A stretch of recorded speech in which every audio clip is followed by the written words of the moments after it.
Hello বন্ধুরা, তোমরা কেমন আছো? আমি আগের থেকে অনেকটা বেটার আছি। মুসুর ডালের বড়ি দিয়ে রেসিপি অনেকভাবে তোমরা খেয়ে থাকবে। একবার এরকমটা বানিয়ে দেখো, সত্যি অসাধারণ হয়েছিল। প্রথমে বড়িগুলো আমি ভেজে তুলে নেব, তারপর একটা পেস্ট বানিয়ে নেব, যেটাতে আমি একটা বড় টমেটো, একটা বড় পেঁয়াজ আর 1 ইঞ্চি আদা দিয়ে আমি সুন্দর একটা ফাইন পেস্ট বানিয়ে নেব। তারপর বড়িগুলো ভাজা হয়ে গেলে আমি তুলে নিলাম একটা পাত্রে। তারপর কড়াইতে আরেকটু তেল দিলাম।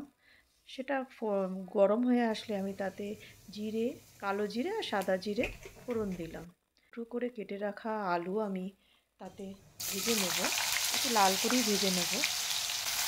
ভাজা হয়ে গেলে তাতে আমি টুকরো করে রেখে দেওয়া বেগুনগুলো অ্যাড করে আরেকটু ভালোভাবে ভেজে নেব।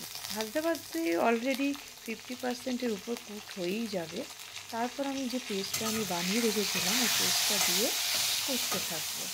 তাতে আমি একটু হলুদ গুঁড়ো, লঙ্কার গুঁড়ো আর ধনের গুঁড়ো আমি অ্যাড করলাম।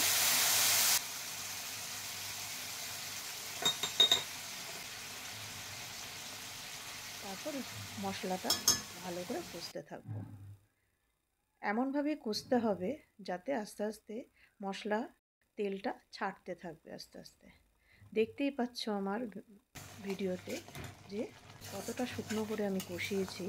তারপর যখন মশলা ভালোভাবে কষে যাবে তাতে আমি জল অ্যাড করলাম। আমি কন্টেনার ধোয়া জলটাই দিয়ে দিলাম। তারপর আমি এই ঝোলটাকে ফুটতে দেব ভালোভাবে।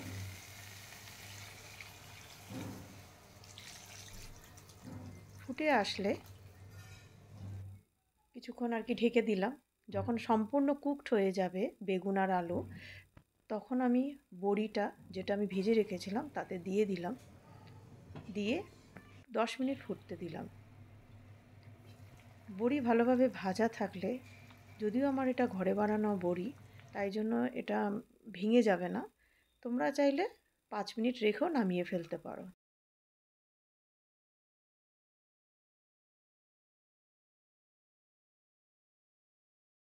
রেসিপিটা একবার ট্রাই করো আর আমাকে কমেন্টস করে জানিও কেমন লাগলো। আর তোমরা যদি অন্যভাবেও বানিয়ে থাকো প্লিজ আমাকে শেয়ার করো, আমিও তোমাদের থেকে কিছু শিখতে পারবো।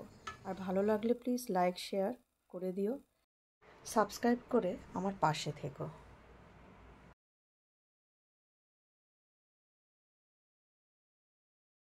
ফিরে আসবো একটা নতুন রেসিপি নিয়ে। ততদিন তোমরা ভালো থেকো, সুস্থ থেকো।